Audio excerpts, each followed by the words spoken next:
Neste vídeo eu vou falar sobre a renovação de Samuel Xavier, proposta do Fluminense recusada pelo atacante Isidro Pita.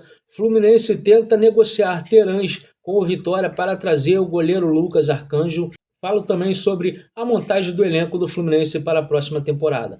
Fala galera, se inscreve aí no canal Papo de Tricolor, deixa o like, compartilha o vídeo também para mais amigos tricolor, tá sempre conosco aqui, valeu? O Fluminense buscando se movimentar no mercado, buscando reforçar sua equipe, tem dois nomes colombianos sugeridos à equipe tricolor. Se trata do Alfredo Morelos, do Atlético Nacional da Colômbia, e também Yerson Guzmán, que atua pelo Tolima. Os jogadores foram oferecidos ao Fluminense. Na temporada de 2024, os dois jogadores estão chamando muita atenção no futebol colombiano. A final do Clausura, inclusive, será disputada entre Atlético Nacional e Tolima. Os dois jogadores estão na final do torneio Clausura colombiano. Atacante de 1,77 m de altura, Morelos acumula 26 partidas na temporada com 10 gols marcados e 2 assistências. Já Guzmán tem 1,70 m de altura, soma 18 gols e 9 assistências em 42 jogos. Os dois jogadores já tiveram ligação com o futebol brasileiro, né? Enquanto Morelos, de 28 anos, vestiu a camisa do Santos entre 2023 e 2024, Guzmán chegou a ser anunciado como reforço do Cruzeiro em 2021. Mas a fama de mal pagador do time mineiro à época fez o negócio ser descartado. E eu quero saber sua opinião, tricolor, se esses dois jogadores chegariam para agregar muito aí ao clube tricolor, já que o possível saída, né, de John Arias, um desses colombianos aí, chegariam para suprir a ausência do jogador, né, sendo aí talvez um mercado auxiliar do Fluminense com jogadores colombianos para reforçar o seu elenco. Quero falar agora também sobre a tentativa do Fluminense em envolver Davi Terãs num negócio com o Vitória pelo goleiro Lucas Arcanjo, né? O goleiro foi destaque aí do Vitória nesta temporada no Campeonato Brasileiro. O Fluminense tem interesse no goleiro.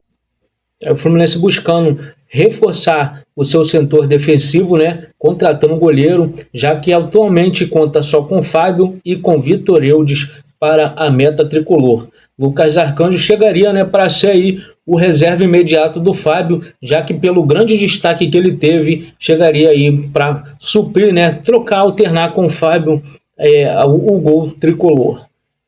Para o ataque, né, o Fluminense fez uma proposta ao Cuiabá pelo atacante Isidro Pita, que o Cuiabá acabou recusando a proposta do Fluminense, né? O jornalista Vene Casagrande informou que o Fluminense fez uma proposta para o Isidro Pita, no entanto o Cuiabá recusou a oferta por 60% de direitos econômicos do jogador, né?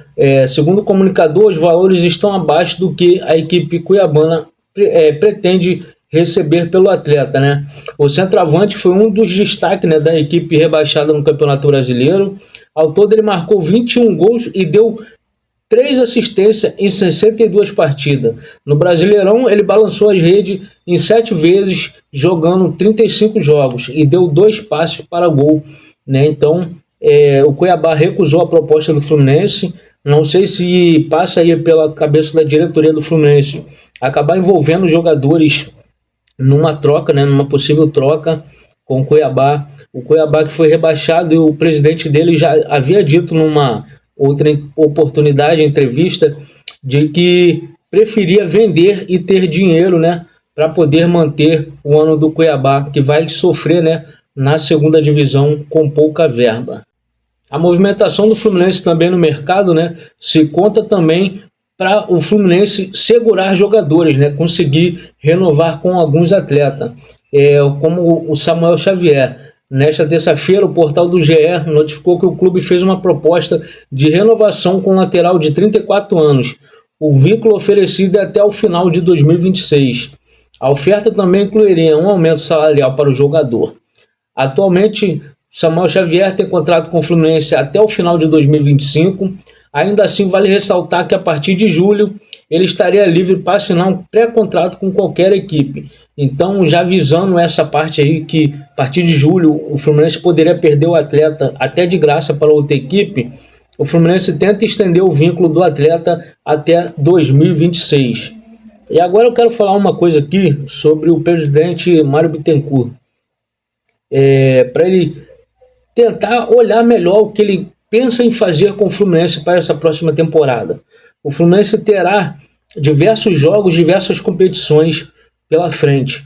Um calendário muito curto, muito apertado, e o Fluminense precisa contratar corretamente. Não só renovar com os jogadores que tem aí importante no elenco, mas o Fluminense precisa buscar peças corretas para poder reforçar a equipe. O Fluminense sofreu nessa temporada tendo contratado jogadores com idades avançadas que não conseguia desempenhar bem dentro de campo. É um absurdo o Fluminense pagar um caminhão de dinheiro, de salário para o Renato Augusto e o jogador não performar dentro de campo. Paga também um absurdo de salário para o Davi Terãs e o jogador nem oportunidade de entrar tem. Não sei se é porque o Mano não gostou dele, né? Na época do Diniz também não tinha tanta oportunidade, jogou muito pouco. Mas nesse período aí que o Fluminense precisou de ajuda para escapar do rebaixamento, não teve utilização do Davi Terãs, né? E não sei se nos treinos ele não mostrava vontade, não mostrava entrega, e que o Fluminense consiga pelo menos saber usar o jogador como moeda de troca, né? Temos muitas oportunidades aí no mercado, o Fluminense precisa se movimentar bem.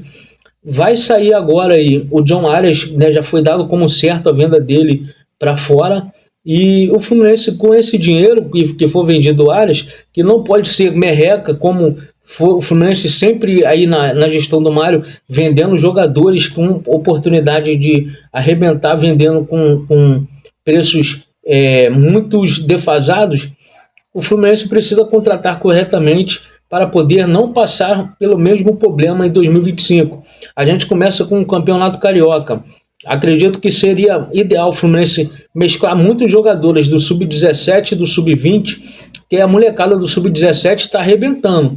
Então o Fluminense pode usar algum desses jogadores para se dar bem e acabar encontrando oportunidades para uma venda futura ou até para poder jogar na equipe principal. O Fluminense precisa dessas oportunidades. O Carioca ali até a quarta, quinta rodada, os clubes podem usar, né, jogadores alternativos. Depois que a Federação do Rio faz essa manobra de que o time tem que usar o time titular no Campeonato Carioca. Então que o Fluminense mescla alguns jogadores ou outro da base neste campeonato. Porque a gente vai ter Sul-Americana, Campeonato Brasileiro, Copa do Brasil, que a gente vai começar lá embaixo, lá desde a primeira fase. Então o Fluminense precisa avançar também na Copa do Brasil, está precisando aprender a jogar mais a Copa do Brasil, cansado de eliminações pífias na Copa do Brasil, né? Principalmente como foi nesse ano para o Juventude que foi um time surpreendente e o Fluminense acabou sendo eliminado para o Juventude.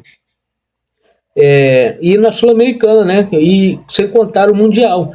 Os campeonatos irão parar para poder jogar Mundial. Quando voltar vai ser mais apertado ainda. Então que o Fluminense e o Mário Bittencourt façam contratações certas, não contrate de aposta. A saída do André, o dia seguinte o Fluminense contrata um jogador para ser o substituto do André, vindo da quarta divisão do Campeonato Brasileiro. Ainda era reserva lá, não tem cabimento uma coisa dessa. Então que o Mário Bittencourt faça contratações certas para o Fluminense disputar bem o campeonato e os campeonatos que terá pela frente, brigando por títulos. Não interessa só entrar e jogar por jogar. O Fluminense tem que brigar por título.